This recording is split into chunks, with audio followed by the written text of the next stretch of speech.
Item 5.2, presentation by Colorado Department of Public Health and Environment on fluoride recommendation in public drinking water. Yes, Mayor and Council, this item was placed on the agenda as we received some emails regarding a recent court ruling out in, I think it was Northern California. Mark, you might be able to help me on that part of it, where that jurisdiction is. But regarding a recent finding with the EPA about fluoride levels in public drinking water. Since then, we've received some emails regarding concerns about fluoride in our public drinking water. And with that, the Colorado Department of Public Health and Environment asked if they could, or I believe we reached out to them, if they could provide a presentation to the council just to provide some more information specifically on what the recommendations are from the state, to kind of give us a little bit more background information on what is going on with this recent ruling. I don't know if Mark, do you have anything to add? Yeah, Durango has a history of this issue. One of our former members called me and gave me some background on it. But significantly, what occurred was there was a court ruling out of Northern California on September 24th of 2024 that has caused the matter just to come into the public focus again. What I understand to be a presentation tonight from the Colorado Department of Water. I haven't fully read the court case. I can explain to you the jurisdictional details of that, but it is at the very beginning of the process. It's one district court in Northern California. We have a district court in Durango. So if you want details on how that applies or what it could be used for in the future, I can just tell you that it's a very early court decision that I expect will be appealed extensively.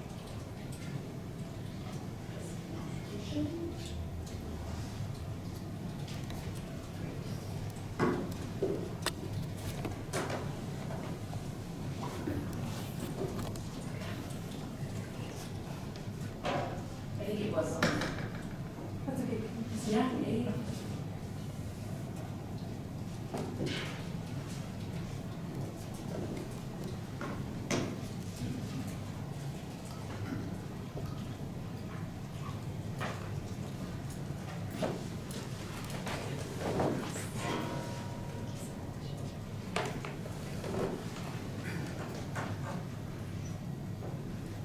Thank you, council members. My name is Mary Mood. I am the State Dental Director with the Colorado Department of Public Health and Environment.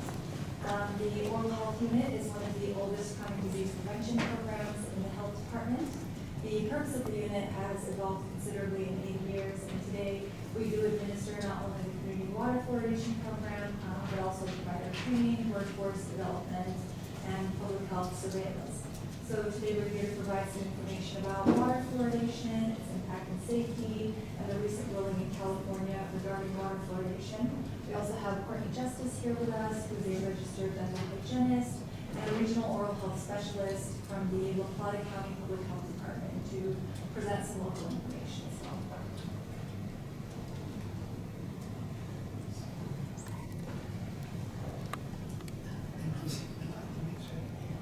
So there's misinformation and claims about water fluoridation, which are misleading and not representative of the science and research. But the facts and the evidence show that water fluoridation is safe, it is important for oral health, and it is the most equitable and cost-effective method of delivering fluoride to most communities. Water fluoridation is a public health intervention that's been studied thousands of times in peer-reviewed journals. At optimal levels, it presents no measurable risk to human health, cognition, or child development. On this slide are several peer-reviewed studies from well-respected scientific journals that support the safety of water fluoridation. These studies reconfirm the long-established positive effects of fluoride on oral health, and they show no effects on cognitive ability at the optimal level. CDPHE continues to align its public health recommendations with the latest scientific research. We regularly review new research from well-established sources, and currently the evidence supports the recommended levels of fluoride in drinking water. In contrast to well-established scientific evidence, on September 25th of this year, the United States District Court in Northern California ruled that community water fluoridation at optimal levels poses an unreasonable risk to public health under the Toxic Substances Control Act. In its opinion, the court cited a report by the National Toxicology Program. While the ruling requires the EPA to take action, it did not ban or in any way limit the addition of fluoride to public drinking water supplies.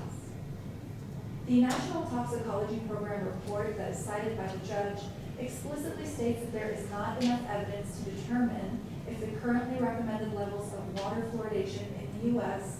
has a negative effect on children's IQ. In fact, the report states that its findings should not apply to public policy regarding fluoride in drinking water. So the CDC has named community water fluoridation one of the 10 greatest public health interventions of the 20th century because of the dramatic decline in cavities since its implementation in 1945. The optimal level of fluoride in drinking water is 0.7 milligrams per liter, which is like 1 drop in 16 gallons of water. Even slightly above this level is not harmful, and at this dose it is optimal for benefits from fluoride without the possible mild cosmetic side effects to developing teeth and tooth enamel. We have a shared goal of keeping communities safe and healthy, and research has shown that at this level, consumers receive the most benefit for the least amount of risk. The National Toxicology Report, which was the primary source of evidence used in the recent ruling, did not look at studies conducted with the recommended low levels of fluoride. Instead, they used research with levels more than twice the recommended amount, which has never been the level recommended here in Colorado. Durango water operators also consistently maintain an average monthly reading at the optimal level. Durango's water operators do a great job of regularly making sure your water is safe and healthy. They have received national and state annual awards consistently for more than 10 years. There are also hidden costs of oral disease. We know that fluoride is important to tooth structure, to prevent cavities, but good oral health is also connected to physical health, mental well-being, and overall health. Untreated cavities can cause many issues, including impaired nutrition and missed school and work.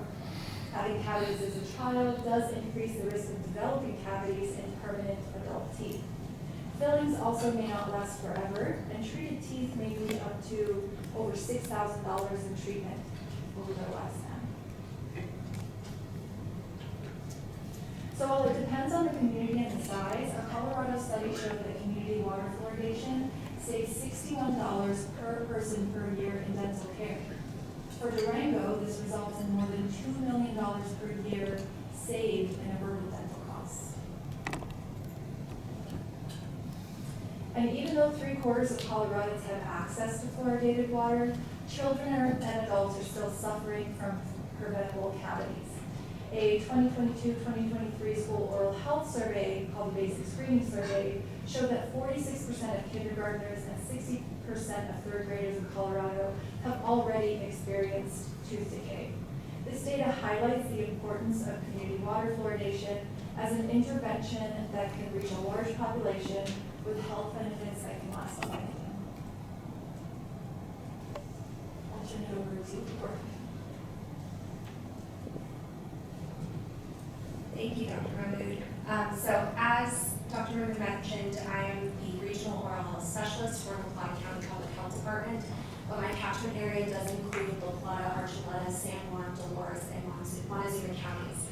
Part of my job as Regional Oral Health Specialist is to facilitate the school-based oral health program where I see multiple schools from those counties.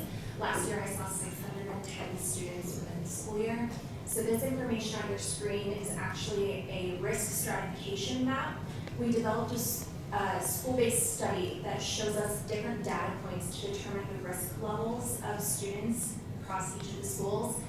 For La Plata County specifically, you can see that in the center of the map where Durango City Water is distributed, that the percentage there in the blue, that is actually the number of children at that facility that I saw that had active dental disease.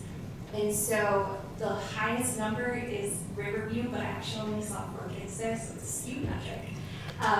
But outside, the further you get away from that central water system, you'll see that the increase of cavities increases with the reduction of optimal fluoride levels in their drinking water. Hello, can you hear me?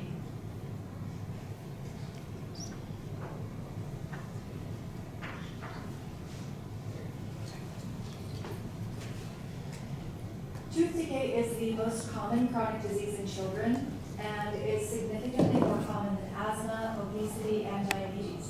It can largely be prevented through a combination of optimally fluoridated water, over-the-counter products containing a small amount of fluoride, and routine preventive dental care. So what happens if water fluoridation stops? Well, there has been research conducted in communities that once fluoridated but no longer do. So this research shows a spike in dental decay rates that can happen in as little as 3 years or less.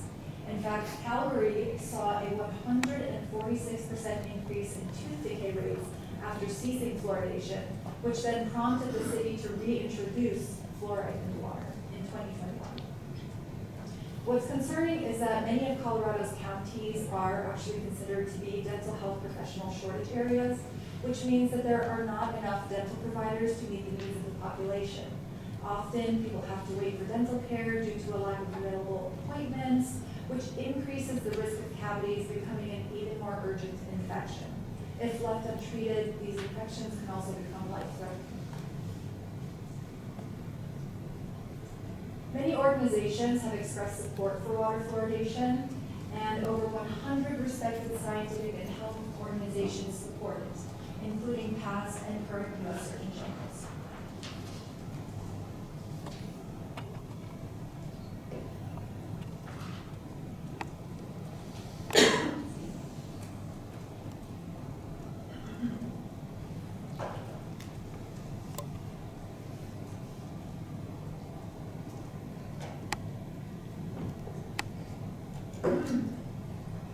Sorry, the allergies are acting up today. So in addition to cost savings, we also have a civic duty to protect the health of communities, which water fluoridation is one of our greatest tools to do so. So we urge everyone to take the long view when thinking about this public health intervention. Thank you, and please contact us if you would like more information. Excellent, thank you very much. Questions from council? Okay, perfect. Thank you. Next up, item 6, committee, board, and liaison reports. You always go first. Sure, yeah. Kick it off. Do a quick one, and then tell you what went on the last few weeks. Had our community office hours this morning, which was great at the library. Had a variety of conversations around parking, botanical gardens, and pedestrian safety. So it was good to hang out with community members and discuss what is important to them. And also, Mayor Beal and I had the fortune to conduct community and cultural relations committee interviews a couple of weeks ago with community Estábamos members. viendo las entrevistas de los miembros. Allá en Serasani.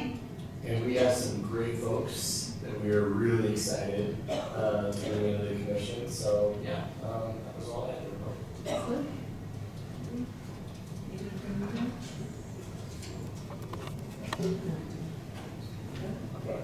All right, I will be quick. On October 17th, I met with the Durango Montessori School and did a presentation and a Q&A there. I had some really tough questions about how many people like me in Durango. That was a good one.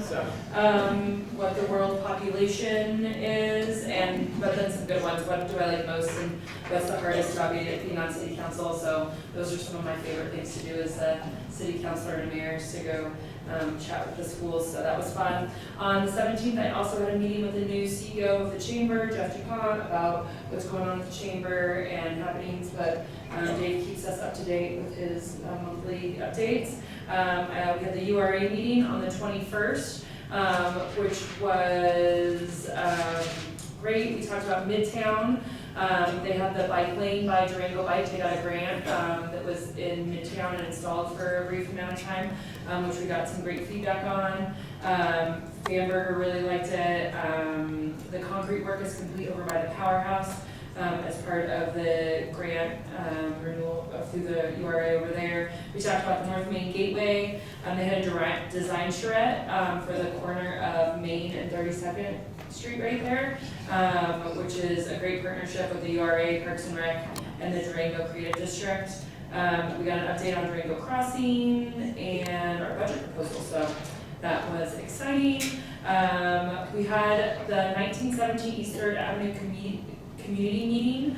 I was supposed to be there, but then had a last minute choir performance with one of the kiddos, so I couldn't make it, but I heard it ended well, a good understanding of the process, and then feedback from our community on the project, so that's great. On October 23rd, we had the Community Relations Commission interviews like Dave mentioned. I did my walk and roll on the 30th up at the Hillcrest neighborhood, and that was super interesting. We talked about in the spring and summer, we're gonna have a temporary traffic calming measure put up there. They're one of the pilot areas that's going to happen, so they were excited to hear about that. We talked a lot about the traffic that's on Big Line Gulch and our drive over there, as well as access to Jenkins Ranch Park. That there's like a trail over there and some other items from the community, so that was fun. And then I was part of the downtown trick-or-treating, which was mayhem with lots of kids and costumes, so that was fun. All right, moving along. Item 7, public comment on action items only. Just as a reminder, this will not include item 10 because we're going to have a public meeting on that, a public hearing on that with item 10. So if you're talking about item 10, you'll wait to then. And it does not include the fluoride presentation we just heard because we're not making any decisions on that today as a council. So if you're here to talk about fluoride, that will be in the next public, item 13, the public comment on city matters not scheduled for a vote tonight. So just for the record. All right, go ahead and play the tape. Public comment is encouraged on agenda items set for consideration and a vote by the council tonight. Public comments on items not set for consideration by the council come later in the meeting. Please begin your comments by stating the agenda items set for a vote you intend to speak on, your full name, and if you are a resident of the city of Durango. Make your comments directly. Hello, I am the interpreter Do not today. extend yourselves from your council or staff. Can everybody Comments hear? are limited to 3 minutes per person, unless modified by the council. Unused time is not transferable to other speakers. Comments must be specific to the item you identify when you begin your comments. Profanity, hate speech, personal and derogatory remarks, speech unrelated to the item you identify, or other speech that is disruptive to the meeting will be ruled out of order by the chair, and any remaining time will be forfeited by the speaker. Exceeding the time limit infringes on the rights of others and is out of order. Only a majority vote of the council can modify time limits. Please note, you must sign up prior to the mayor calling the item on the agenda. Signing up after the item is called will result in your name not being called to speak. Okay, do we have anyone sign up for public comment? Looks like we have 4 people signed up for this section. The first is Sarah Tober.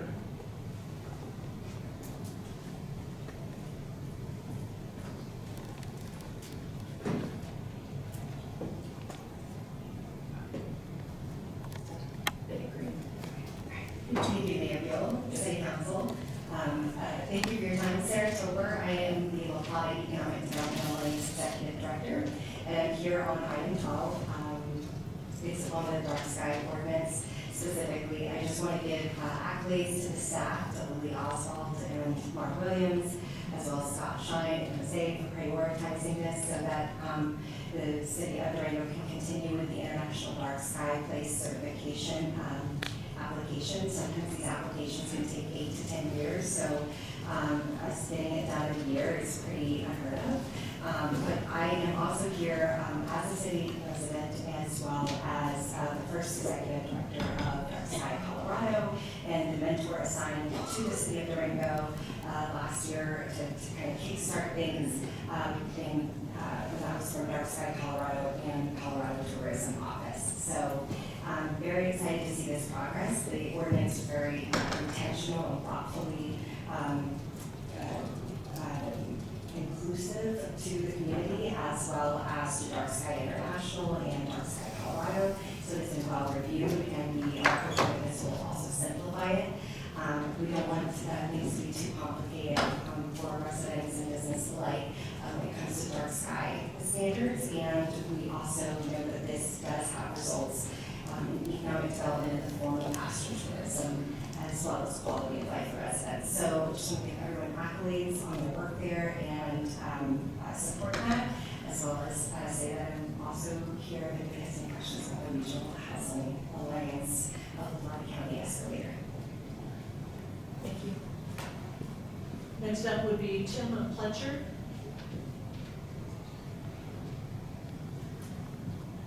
Good evening. My name is Tim Pletcher. I live over on Green Drive. I think you might have met some of my neighbors, so this might be a little bit overtaken by events. I'm a relatively new resident to Durango. I'm here from 22 years in Austin. I walk 2-3 times, ride my bike frequently on that road. It is a disaster. On a good day, 20% of people are observing the speed limit. On a bad day, it is a free-for-all. Which Green item? Drive.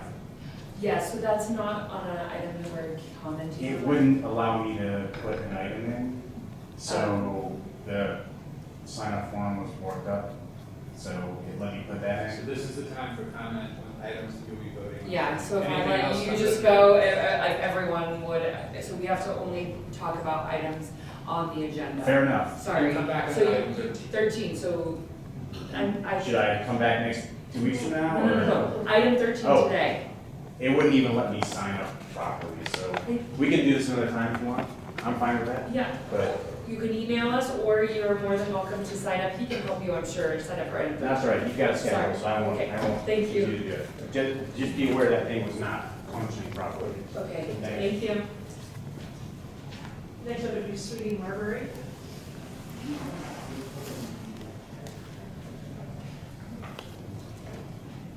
My name is Sweetie Marbury. I am a resident, and I came to talk about the budget tonight. First of all, I support the forestry budget, and there are 3 men that work in the forestry department. They handle 12,000 trees, and I support hiring outside contractors, especially because we live in an old part of town, west and east, and some of our trees are 10 stories tall, and during the storms, they fall, they break. So I would like to see that budget always improved. Also, I support the 3% raise for all employees. I think that's wonderful, and the employees are our backbone for the city. The third point I'd like to bring up is when you get to the lodger's tax, that I would like to see the city council use their discretionary funds for transportation instead of raising parking meters on the weekends, which I believe will be very contentious. Thank you very much. One last one for discussion, Adam Howell. So is the council not taking action on the water treatment plan, item 14.6 or something? 14.6 is new business, and so that's just skidded on an agenda later. Okay. So that, you can sign up for item 13 if you want to talk about that, anything city-related that isn't on the agenda for us to take action tonight. Okay, And he is actually signed up under item 13 as well. okay. Okay, great. Is that it? That's right, excellent. Moving along, we have item 8, the consent agenda. Can I have a reading of the consent agenda?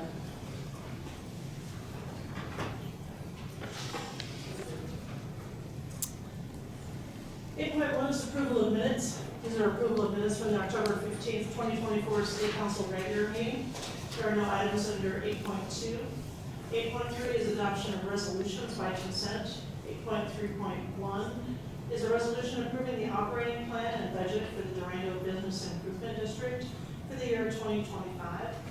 8.3.2 is a resolution authorizing amendment to the funding agreement for the Regional Housing Alliance to increase the 2025 funding obligations in line with the United States Bureau of Labor Statistics Consumer Price Index.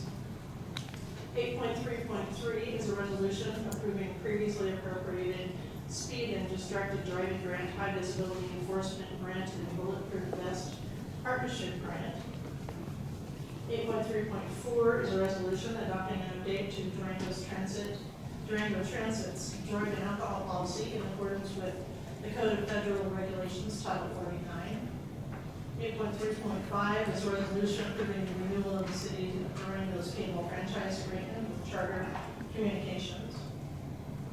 Items under 8.4 are approval of other administrative items. 8.4.1 is approval of a beer and wine license for the MCJW Wine Interest LLC, doing business as Barron's Creek Vineyards at 901 Main Avenue, Unit A.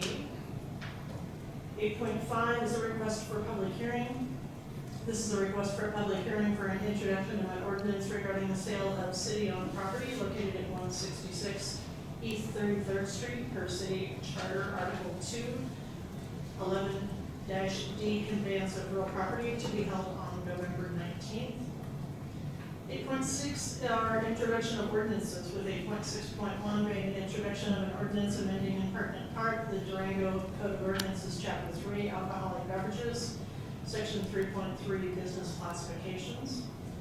8.6.2 is introduction of an ordinance amending in pertinent part the Durango Code of Ordinances, Chapter 23, taxation, Article 2, sales and use tax, Section 23-16. La sección 23-16. Words and phrases defined.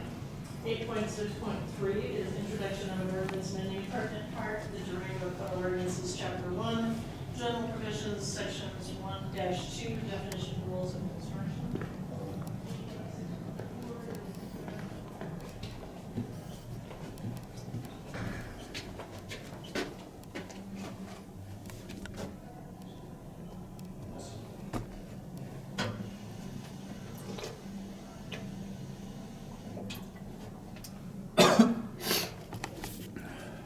So I might still get to speak on their item number 13.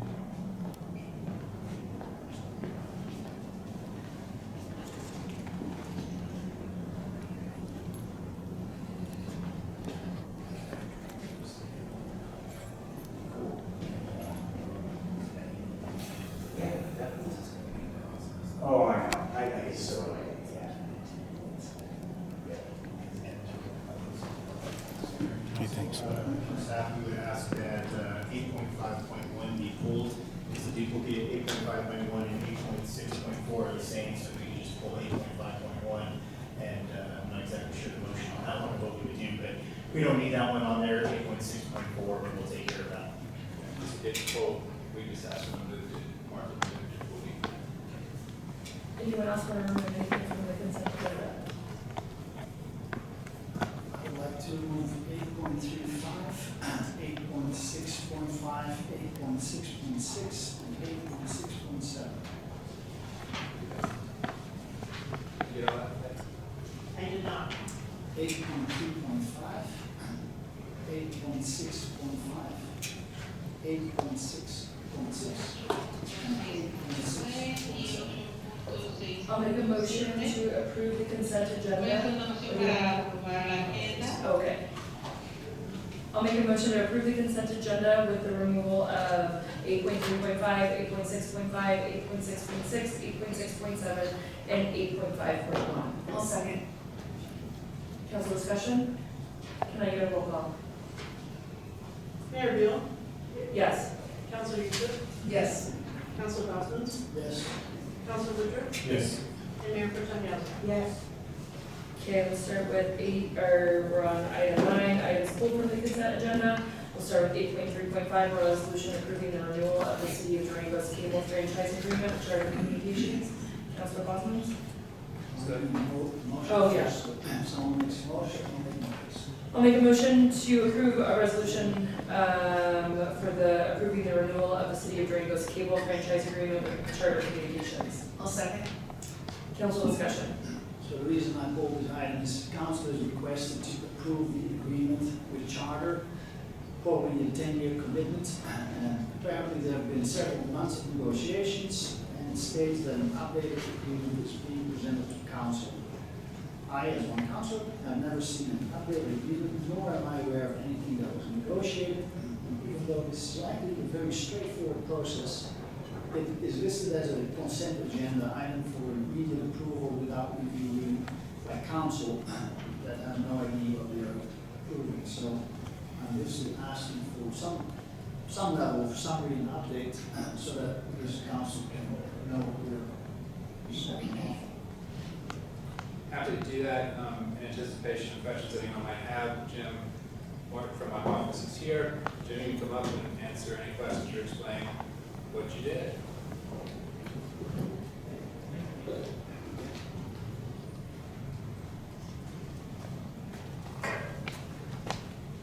Good evening, Jim Martin with the City Attorney's Office, Assistant City Attorney.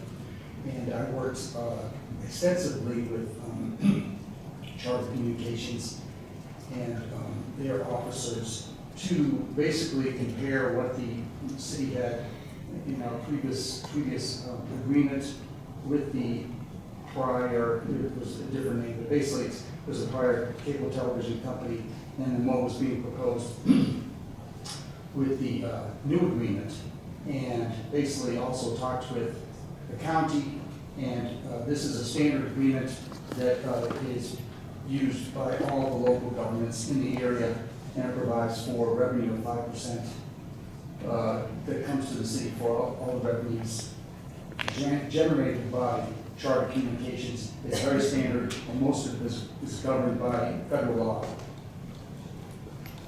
And just for the benefit of the entire council, franchise agreements are fairly common in governments. It's where we grant a franchise to a particular utility provider, because you generally can't have more than one utility provider, and they pay us for using our infrastructure to provide that service. It did take a while to review because we're a new office, and this was the first time it's been renegotiated in 10 years. And we did not see anything overly complicated or complex. Had it been so, we would have given you a deeper review on that. Thank you for the update. Thank you for the update. And that's all I have. Oh, sure. Thank you. Thank you. Any other questions? Okay, can I get a vote? Councilor Youssef, Yes. Mayor Pro Tem Yasi, Yes. Councilor Woodruff, Yes. Mayor Beal, Yes. Councilor Rossi. Yes. Okay, 8.5.1, we're gonna mark as a moot point. Yeah, just, you can get affirmation vote, but it's moved. Okay, and all in favor of marking as moot, say aye. Aye. Great. 8.6.5, correct? Is that the next one? Okay. Introduction of an ordinance approving the sale of 209 West College Drive, Durango to the Durango and Silver Narrow Gauge Railroad Company. Do I have a motion? I move to introduce an ordinance approving the sale of 209 West College Drive, Durango to the Durango and Silverton Narrow Gauge Railroad Company. I'll second. Council discussion. So I pulled this item because this was discussed in March 2024, which was an executive session, so not open to the public. And I will vote against this for the following two reasons, top two reasons. First of all, we do not need the money. We have about $110 million in total fund balance across all, including restricted funds. I understand that the transportation department would get any funds, and that department is funded fully for this year and can continue to be funded in future years if the council Okay, decides. so we're just gonna pause. This is an introduction, so we're not supposed to have it, this isn't supposed to be very, Right. I mean, your actual consideration of the ordinance and your arguments against it are more proper at consideration. This is just introducing it. Basically, so the public will understand this will be discussed by the council at the next meeting. Well, since I'm on the roll, you want to continue? no, because it's out of order. So this is just, yeah, it's just to say should we have an introduction of an ordinance to be put on an agenda item in the future? Yeah, and I'm against it. And I explain why. Discretion of the chair.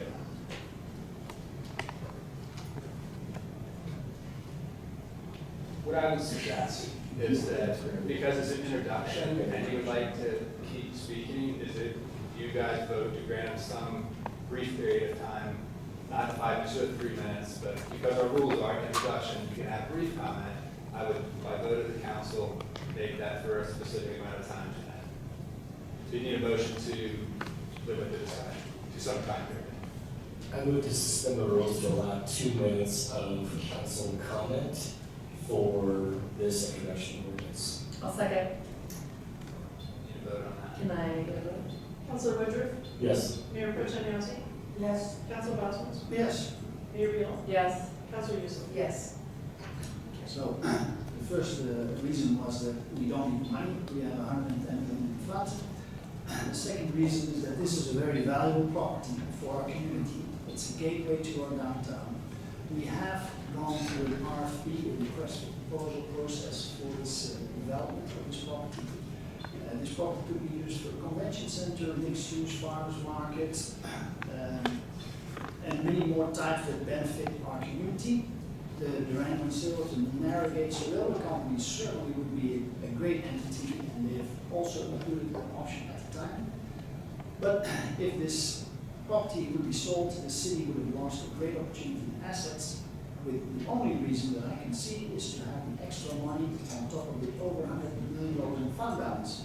So instead of direction given in an executive session and negotiating behind closed doors, I would prefer to not introduce even this ordinance and to prefer some transparency and community involvement in the future of that road. Hence, I will support introducing that. So just for a little bit of background, because this is attributed to my office, there was an executive session back in March, as Councilor Bosman stated. The direction during that executive session was to negotiate. Those things are properly done in the executive session, because if you put your negotiation strategy out in public, it puts you at a disadvantage. The city manager did negotiate with the railroad and my presence, and then my office worked up the purchase agreement, which took some time because the railroad proceeded very cautiously, and that's been the reason for the time gap. So now that there's been a agreed to price, and then my office has gone through the legalities of the purchase agreement, that's up to your consideration.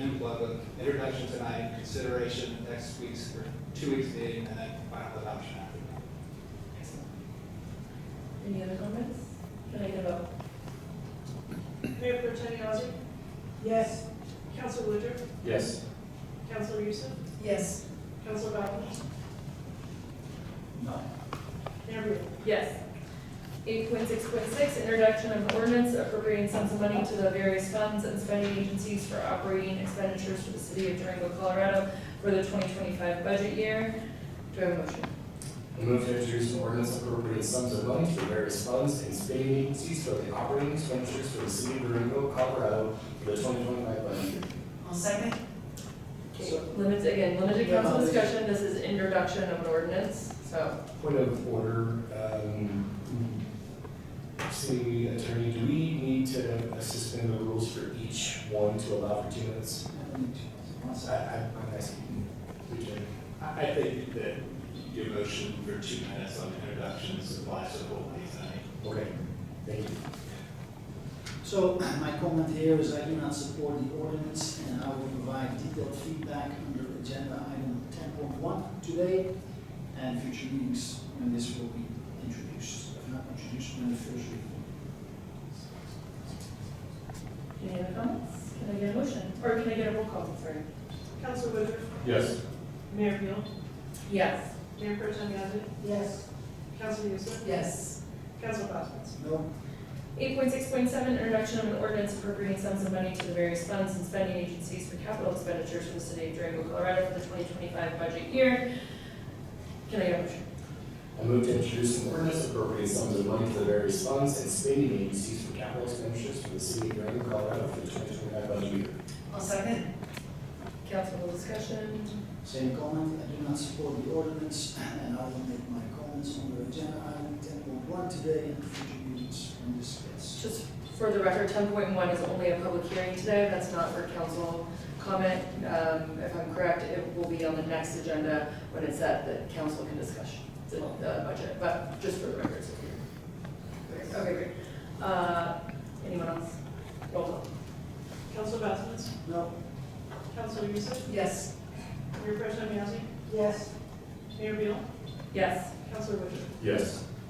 Okay, item 10, public hearings. 10.1, a public hearing on the city manager's 2025 proposed budget. Do I have a motion to open a public hearing? Or no, not yet, presentation first. Yes, Mayor. So we have Devin Schmidt, our Chief Financial Officer, to do a presentation, and after the presentation, you are correct, Mayor, we would open a public hearing, close the public hearing, and I say there is no action taken on this item. Somebody chalked a sidewalk. Look at that.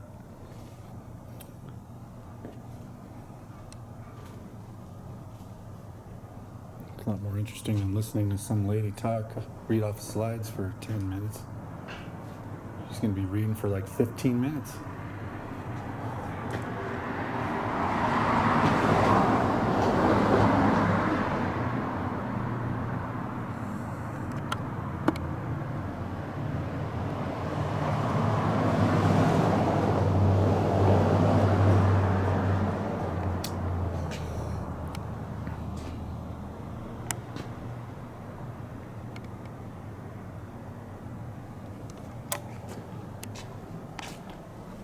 Medicine that is cultivated, manufactured, tested, stored, distributed, transported, transferred, or dispensed in accordance with provisions of the Colorado Natural Medicine Code and its municipal code. Natural medicine includes psilocybin and psilocin. In accordance with the Senate bill, we're adopting a language which is by state code. This also includes, I might be tripping up here on these different words here, but dimethyltryptamine. Comment on city matters not scheduled for a vote tonight. Can I get a reading?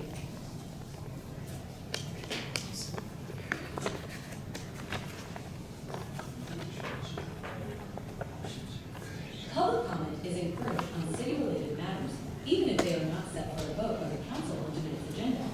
Please begin your comments by stating your city-related topic, your full name, and if you are a resident of the city of Durango. Make your comments directly to the council. Do not expect a response from the council or staff. Comments are limited to 3 minutes per person unless modified by council. Unused time is not transferable to other speakers. Comments must be specific to city matters. Profanity, hate speech, personally derogatory remarks, or other speech that is disruptive to the meeting will be ruled out of order by the chair, and any remaining time will be forfeited by the speaker. Exceeding the time limit infringes on the rights of others and is out of order. Only a majority vote of the council can modify time limits. Please note, you must sign up prior to the mayor calling the item on the agenda. Signing up after the item is called will result in your name not being called to speak. We have 7 people signed up. The first is James Forleo.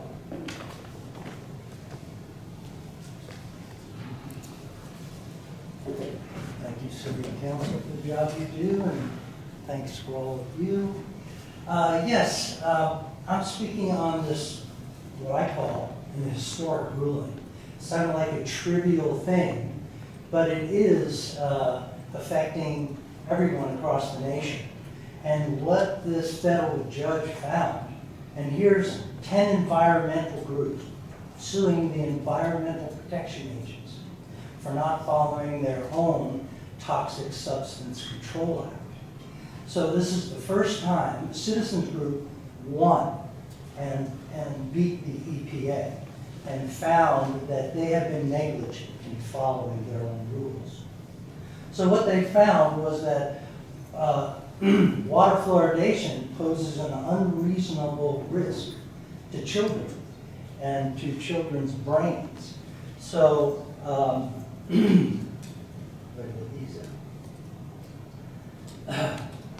so the scientific, this was the first time that scientific evidence has been reviewed under oath. So the claims that pro-fluoridationists have been making for 75 years were found not to be scientifically reasonable, and it did not uphold the rules. So they were, in fact, not scientifically supported. The ruling did not specify exactly what the EPA needed to do, but it presented an unreasonable risk. And one thing the EPA cannot do, this is the ruling by the judge, is in the face of this court's ruling, is to ignore that risk. So the EPA is obligated by law, as a result of this, to restrict or eliminate the risk. So they have to change, the EPA has to change what they're doing in relationship to fluoride throughout the country. So that has not yet been determined, but they have to make a change. Because they found that we fluoridate at 0.7 milligrams per liter, and they found at 0.2, 1 point in IQ is lost for every 0.2 milligrams per liter. So we are affecting children's brains, and we can't ignore that.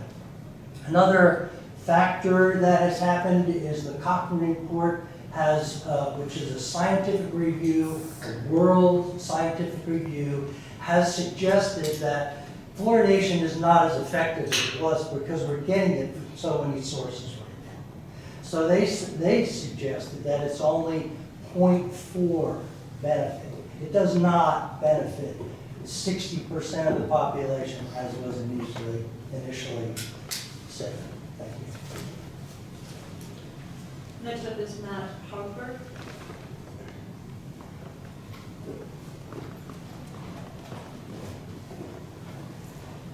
Good evening. Thank you for a moment to address a public safety concern. I'm from Portland, Oregon. I'm a resident here in Durango. I moved into the River Roost Apartments, and unfortunately that property is not safe.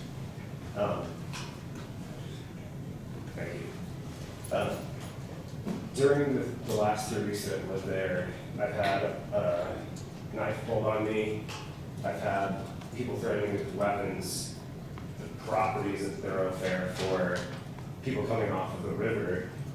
And I do know that there's a lot of great efforts underway to be able to address what's happening along the river and the bike path. Unfortunately, I feel that those efforts are effectively driving the problem onto our property. There are people sleeping in the lot. There are people sleeping behind Albertsons. The people at Albertsons are welcoming this problem to their property. I've called over there. They're allowing them to park near our property. The entire area coming off of that bike path right there is littered with glass. Even today, there's evidence of hard drug use. I can barely walk my dog on and off of this property without having an altercation. It's been devastating for me coming off a West Coast city that has been very dangerous. I'm from Colorado. I have family here and happen to be a member of this community. The property, Graystar Property Management, has decided that their solution is just to tell me I can leave. That's not a solution to me. It's not. I need a place to live. I've recently undergone surgery to prevent more cancer. I'd like to be able to remain at this property and make it a safe place to live. I need the help of the people here in this community to make that happen. I'm trying to think of some other examples as far as what's been going on the property, but I have been calling the police daily. During an altercation where a knife was pulled, I was on the property and my dog was playing with another tenant's dog. They happened to be an off-duty police officer before this campus. They called that one in. But basically almost on a daily basis, this has become very problematic. I don't know what else to do other than file a lawsuit against Albertsons and Graystar Property Management at this time, as far as just providing a peaceful and safe place to live. And I hope that, moving forward, that any efforts that are happening along this river are being taken, the property and the 200 residents that live there are being taken into consideration as we're dealing with, obviously nationwide issues and accelerated crime and homelessness. I do hope that the people that are along the river and using drugs are also given opportunities to get help and not just pushed along. And I really hope that this issue isn't just continuously dumped on this property, and that River Roost and the people that are living there are considered to be valued members of the community, and I hope that we can continue to try and protect them. Thank you. Thank you. Next up is John Rothschild. Is there John here? He is a Durango dentist that was going to talk about fluoridation, but he had to leave. Okay, you can tell me your email, City Council, if you'd like. Okay. Next up is Angela Pinkerton.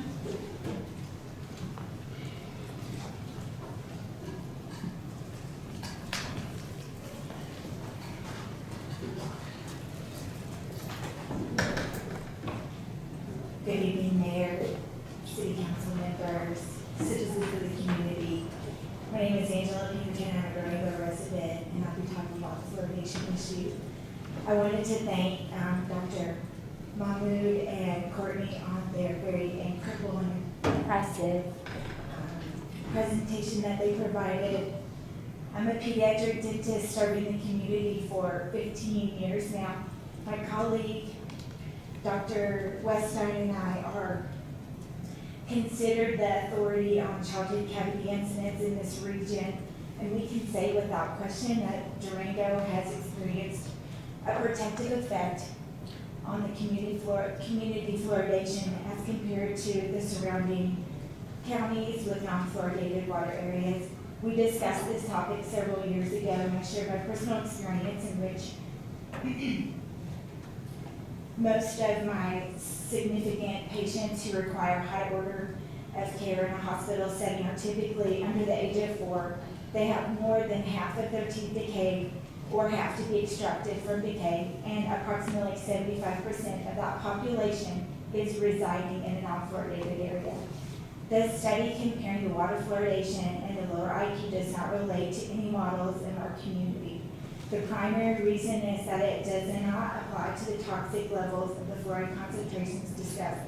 Levels above 1.5 milligram per liter are toxic and are double to the metered supplement in our water supply. And the city meticulously monitors this to ensure the water fluoridation is an optimal amount to provide the dental protection and to prevent overexposure. The results of this study are weak, and they provide little insight into the correlation with the fluoride and the IQ, admittingly, because their studies compared were too dissimilar, too small sample size, and were not biologically plausible. A recent article on the performance of the Durango 9R school district suggested that the students' academic performances are meeting and exceeding the state standards and performance frameworks, and I would further think that supports that we're not experiencing a global cognitive deficit related to our community fluoridation exposure. One other item to consider, Governor Polis released the 2025-26 state budget, which represents a proposal for a dental rate cut of $1 billion of Medicaid funding for dental care. And in light of this potential decrease to the access to care, I think we should consider reducing one of our most affordable, effective layers of protection. Thank you very much for your time in considering these points of my expertise and opinion on this topic. I'm charged to serve the community in a manner that provides the strongest health benefits for the greatest number of people on fluoridation since the 1950s has continued to be our smartest, safest modality for protecting against dental disease. Thank you. Sorry. No, you're great. Thank you so much. Next up is Katrina Blair.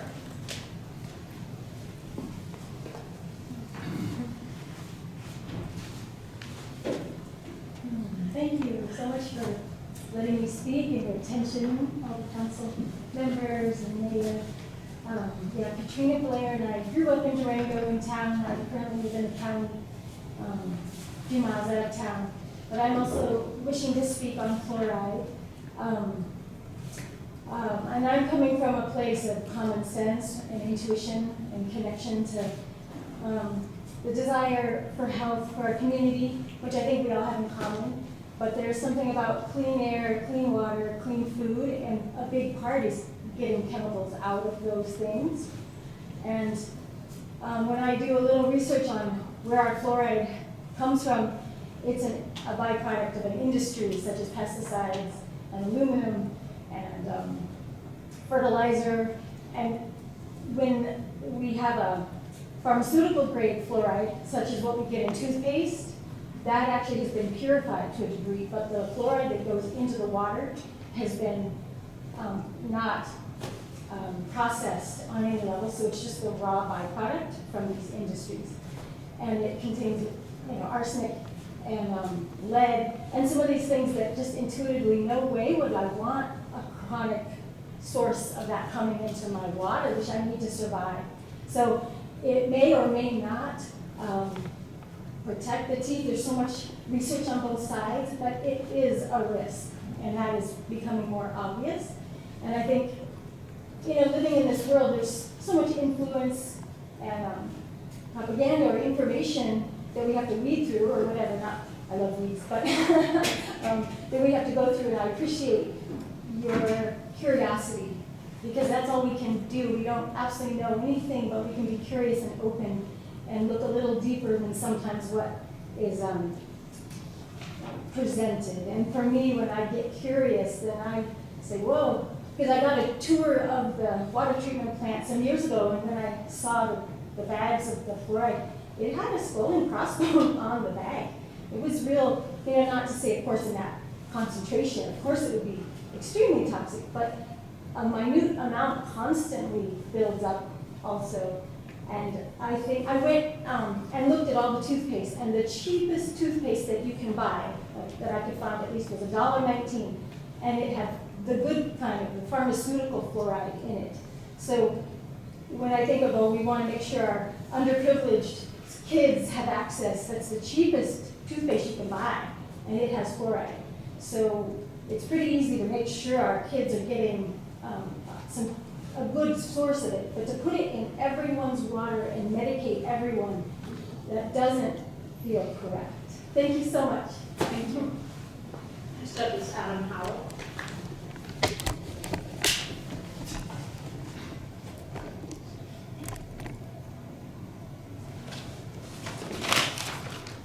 My name is Adam Howell, and I'm a resident of Durango. The City of Durango's water fluoridation program for the alleged dental benefits needs to end. We've been talking about the recent federal lawsuit that was filed to end the addition of fluoridation chemicals in the U.S. drinking water due to fluoride's neurotoxicity. So I just want to read you an excerpt from the judgment of that lawsuit that ended in September. It might get appealed. The judge said, plaintiffs have proven by a preponderance of the evidence that water fluoridation at the level of 0.7 milligrams per liter, the prescribed level of fluoridation in the United States, presents an unreasonable risk of injury to health or the environment without consideration of costs or other non-risk factors, including an unreasonable risk to a potentially exposed or susceptible subpopulation under the conditions of use.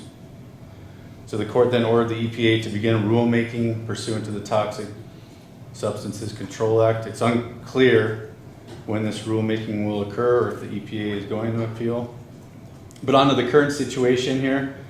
Last time I inspected the pallet of sodium fluoride bags up at the water treatment plant, the city of Durango was using a toxic sodium fluoride that's sourced from China. I confirmed the manufacturer was Shanghai Mint Chem Development Company. On the front of the bags of this powdery drug is an image of a skull and crossbones with the word toxic written underneath it. So this product is then shipped to our city by Solvay Fluorides. So I looked up a product safety summary published by Solvay Fluorides.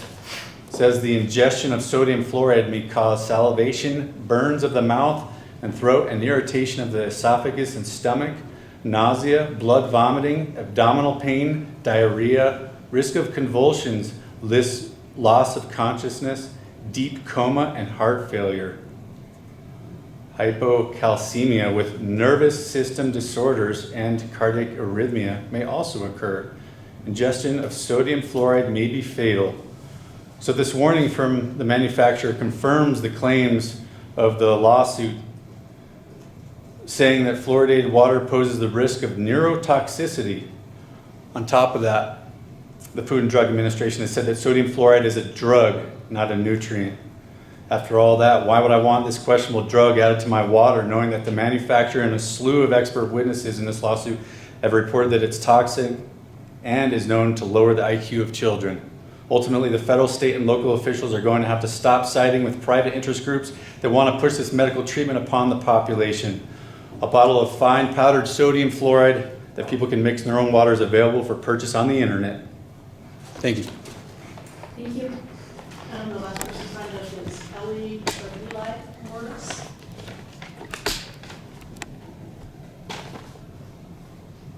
Thank you. You had it right the first time. I'm Ellen Morris. I'm a resident of Durango. What I'm gonna say might be mute because y'all did have a vote on this, so I'm really just offering my support on the dark sky. I lived in Flagstaff recently. It is the first international dark sky city. I was able to go back this summer. I lived in 3 different locations because I was there for a training for the whole summer. Every place I went, I could see the Milky Way. I live a few blocks from here, and I cannot see it as easily here. When I first moved to Durango, I thought it was bigger than Flagstaff because it's brighter. But Durango's what, around 19,000, 20,000 people? Flagstaff is 76,000. So I'm really excited that y'all are going to pass the vote to do the ordinance. I hope it goes through. And I just want to offer my support and thanks that we are moving towards a healthier night sky for all of us and our four-legged friends. Thank you. That includes people that signed up and no one online. They signed up on that same list, so. Great, perfect. All right, next item, 14, other new business. You have 14. Thank you. Yes, sir.